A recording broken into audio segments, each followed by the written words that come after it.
And in Ondo State, where government says it's determined to clamp down on cultists following the rise in cult-related clashes in the state.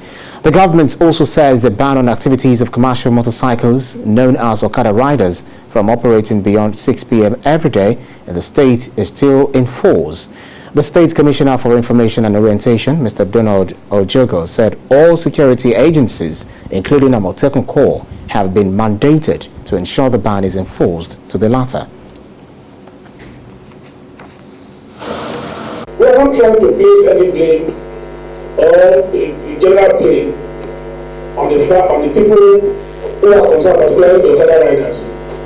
The majority of the reports about security infractions are to the effect that most of them are either carried out by motorcyclists or those who are supposed passengers on cycles.